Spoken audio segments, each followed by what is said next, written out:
El port es un videojuego que fue lanzado hacia otra plataforma ajena al original, con el objetivo de llegar a más jugadores, donde incluso se puede aumentar la calidad gráfica o hacer cambios en las mecánicas jugables, ofreciendo una mejora en la calidad. Pero también hubo otros ports que no solamente fueron malos, sino que arruinarían el videojuego mismo tal como lo conocíamos.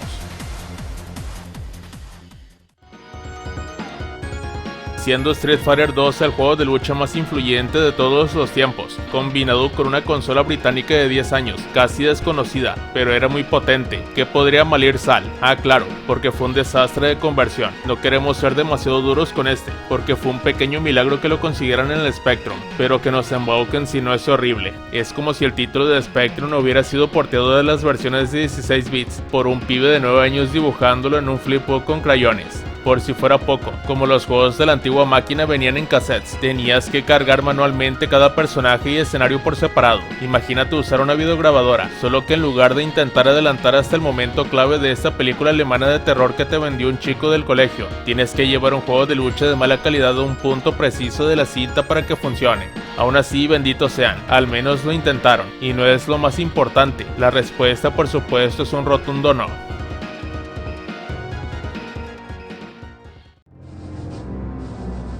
La llegada de Diablo 3 a consolas pareció un acontecimiento enorme. Lo que nadie sabía es que el primer juego llegó a PlayStation 1 en 1998. Llevar un juego de PC tan venerado a una consola fue sin duda una novedad, aunque no estaría en esta lista sin algunas desventajas.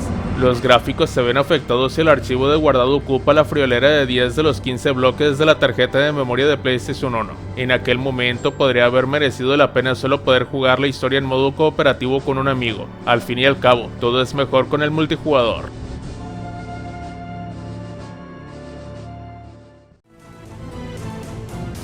El influyente e inmersivo shooter en primera persona de Warren Spector, Deus Ex, se diferenciaba de todo lo anterior por el nivel de detalle del mundo y la infinidad de maneras que los jugadores podían abordar los objetivos. La versión de PlayStation 2 se esforzó al máximo para adaptar la experiencia original a las consolas, pero hizo algunas concesiones para que funcionara en el sistema más modesto. Muchas zonas abiertas están interrumpidas por paredes para reducir la distancia de dibujado y el pop-in, y algunos sistemas, como el daño individual en las extremidades, se eliminaron por completo.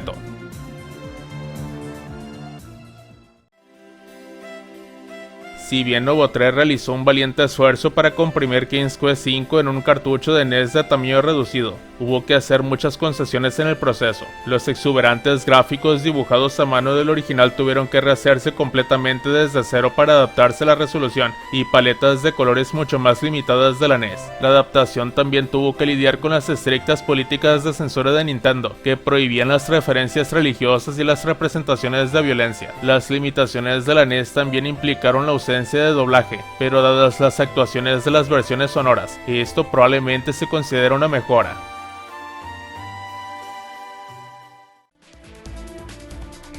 La franquicia Metal Gear Solid fue, y sigue siendo, la favorita de Hideo Kojima. Cuando salió Metal Gear Solid 2, utilizó la mecánica de control de la PlayStation 2 al máximo. Como resultado, el juego fue un gran éxito gracias a su narrativa y experiencia de juego. Sin embargo, en PC conseguir el juego en GameStop fue una locura. Algunos funcionaban a la perfección, mientras que otros tenían fallos que podían dañar una PC con Windows. Desafortunadamente, el fallo fundamental nunca se solucionó. Aún así, se ofrecieron intercambios en algunos puntos de venta para los desafortunados fans que experimentaron un juego dañado.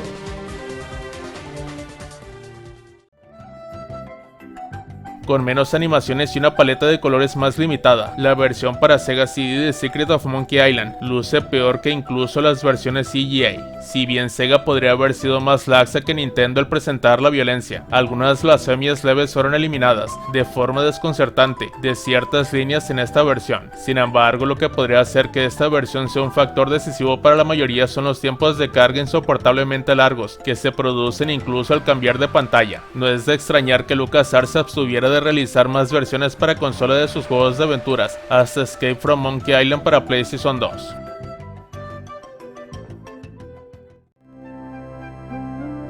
Ultima 7 de Blackgate fue ampliamente considerado uno de los mejores RPG durante su lanzamiento inicial para PC en 1992, pero pocos alabaron la versión de Super Nintendo. Prácticamente todas las mecánicas de RPG se eliminaron en esta versión, incluyendo los miembros del grupo de Avatar y el combate por turnos. El paisaje se redujo el número de personajes no jugables y también se omitieron 56 hechizos. Finalmente, las políticas de censura de Nintendo volvieron a aparecer y eliminaron todas estas representaciones de erotismo y violencia.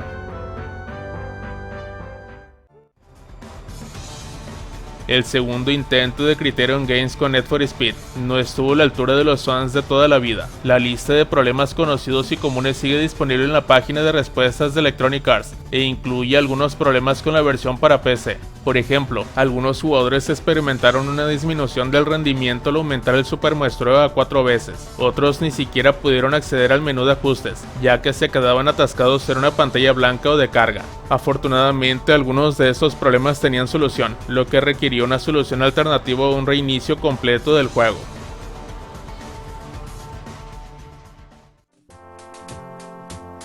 Los jugadores que deseen enfrentarse a nazis deberían evitar la versión de Wolfenstein 3D para Super Nintendo. Las políticas de censura de Nintendo implicaron que no solo se eliminaron las referencias a Hitler y la imaginería nazi, sino también la sangre, la iconografía religiosa y la sustitución de los perros de ataque por ratas gigantes, para adaptarse a la eliminación de los nazis. Todas estas amenazas y burlas anteriores en alemán se expresaron en inglés, incluso con una resolución reducida y una velocidad de fotogramas mucho menor. Sigue teniendo dificultades para ejecutarse en Super Nintendo. Lo único positivo de esta versión es la posibilidad de desplazarse en círculo con los botones L y R.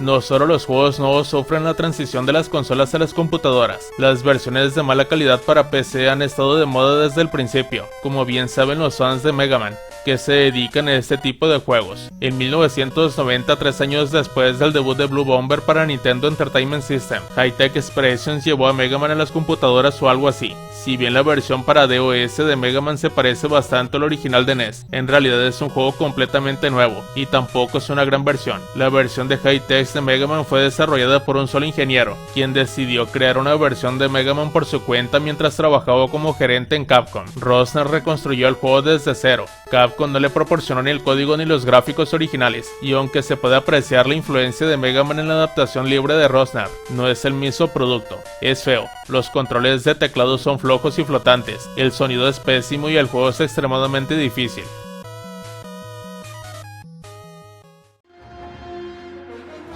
Una secuela de un juego que permitía reventar toda la vista, reduciendo los escombros, lo que prometía aún más destrucción. Debería haber sido divertidísima. La versión para PlayStation 2 de Mercenaries 2 fue tan chapucera, que hasta el día de hoy no lo podemos creer.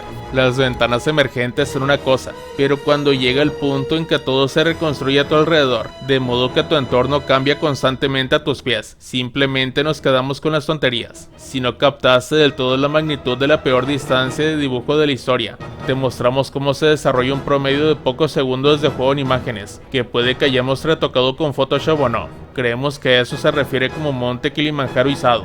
De hecho, fue una conversión tan chapucera que War in Flames para PlayStation 2 era, de alguna manera, técnicamente peor que su predecesor de hace 3 años.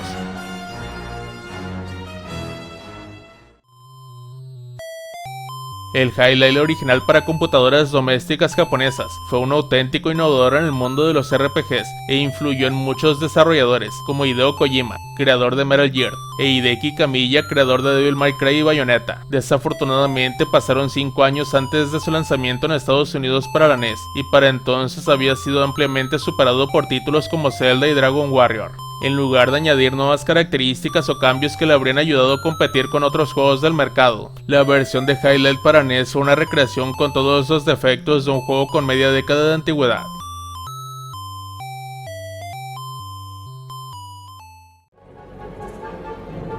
Machine Entertainment se metió en un lío con Enter the Matrix. Esta adaptación de Matrix recargado tenía una fecha límite de desarrollo muy ajustada, coincidiendo con el estreno de la película. Estaba tan imbricada con la historia que cualquier modificación debía pasarse por alto a los muy ocupados Wachowski, y se lanzó simultáneamente en PlayStation 2, Xbox, GameCube y PC. Algo tenía que ceder, y en este caso fue la pésima adaptación para PC. En resumen, los gráficos en PC son con diferencia los peores de las 4 versiones. Se superan texturas sin filtrar, efectos ausentes, iluminación y sombras deficientes, y modelos con un nivel de detalle sorprendentemente bajo. El mejor ejemplo infame es que los coches del juego tienen ruedas cuadradas. Enter the Matrix no es un gran juego ni siquiera cuando funciona bien, pero esta adaptación para PC es un desastre absoluto.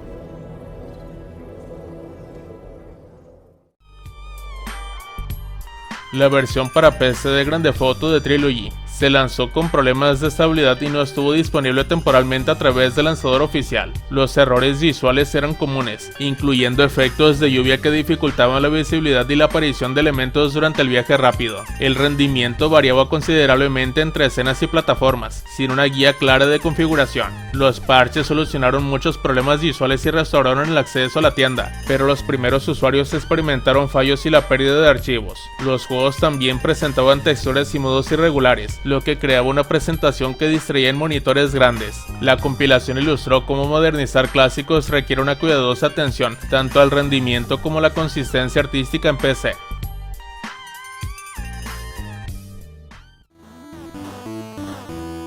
Jaleco lanzó su propia versión de Maniac Mansion para la Nintendo NES en Japón. Si bien la mayor parte de la sangre se mantuvo intacta, los personajes sufrieron un rediseño peculiar y cursi, y muchos de los chistes no se incluyeron en la traducción. Por otro lado, LucasArts se encargó a Real Time Associates, la adaptación estadounidense para NES, con música adicional del aclamado compositor de videojuegos George the Fatman Senior. Probablemente sería la versión definitiva de no ser por la interfaz de apuntar y hacer clic, compatible con un mando de NES, y por el desastroso efecto de la política de censura de Nintendo, que destrozaron los chistes.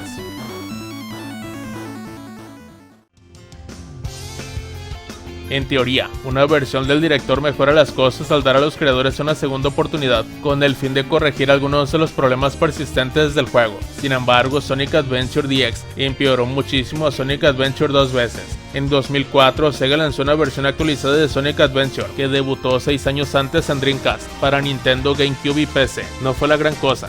El Sonic Adventure original tenía bastantes errores, pero las versiones nuevas y mejoradas multiplicaron los fallos, especialmente en PC. Los personajes aparecen donde no deberían. Las paredes y los suelos no siempre son tan sólidos como parecen. Sonic y sus amigos se mueven de forma inesperada, etc.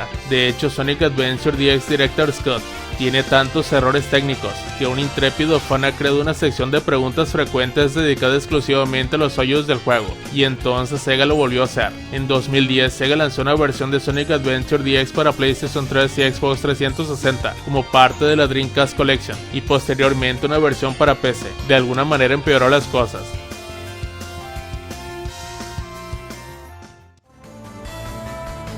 Las entregas más recientes de la serie Tales se han lanzado en múltiples plataformas, pero no hace mucho cada entrega solía limitarse a una sola consola. Bandai Namco ha intentado relanzar títulos antiguos en plataformas más nuevas, pero algunos intentos han tenido más éxito que otros. La primera versión para PC de Bandai Namco fue Tales of Symphonia, considerado una de las mejores entregas de la serie, al menos en GameCube. La versión para PC, por otro lado, quedó muy por debajo de la original. En cuanto al rendimiento, la versión para PC fue extremadamente decepcionante, ya que el juego estaba bloqueado a 720p y a 30 frames por segundo, y se entregaba con un programa de DRM que lo perjudicaba aún más. Aunque la versión para PC de Tales of Symphonia no pudo competir gráficamente con otros juegos lanzados en la misma época, sus tiempos de carga lo superaron a todos, y lo decimos en el mal sentido.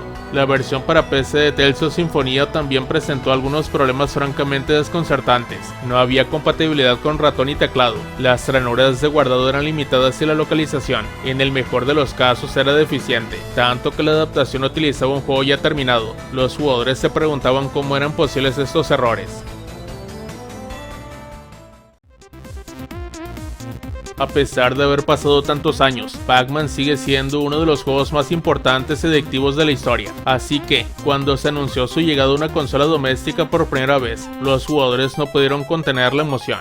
Pero no todo fue miel sobre hojuelas. A nadie le gusta ver un gran juego arruinado por una conversión horrible, pero está la adaptación de una mala versión, y luego está la versión de Pac-Man para Atari 2600, una basura tan pútrida que se ha citado ampliamente como una de las principales causas del colapso norteamericano de los videojuegos en 1983. Las diferencias con el juego original de arcade incluían las icónicas bolitas blancas convertidas en cuadrados que parecen galletas de trasero marrón, la fruta convertida en cuadrados amarillos, y una detección de colisiones sorprendentemente sensible que hacía que Pac-Man muriera si uno de sus píxeles rozaba el píxel de un fantasma. Y el hecho de que los fantasmas parpadeaban aleatoriamente por la pantalla hacía que el juego fuera prácticamente injugable.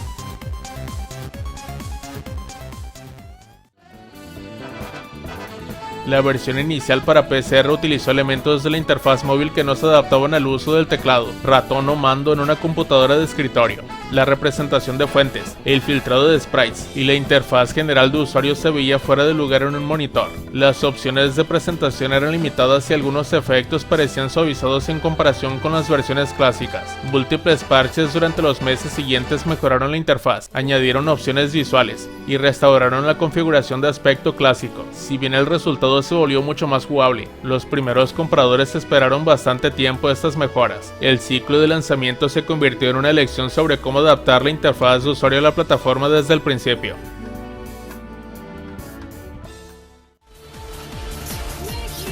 Y bueno amigos, esto ha sido todo. ¿A ti qué te parecieron estos ports en videojuegos? ¿Cuáles de esos crees que arruinaron más su respectivo título? Si el video te gustó, dale like y suscríbete. Nos vemos hasta la próxima.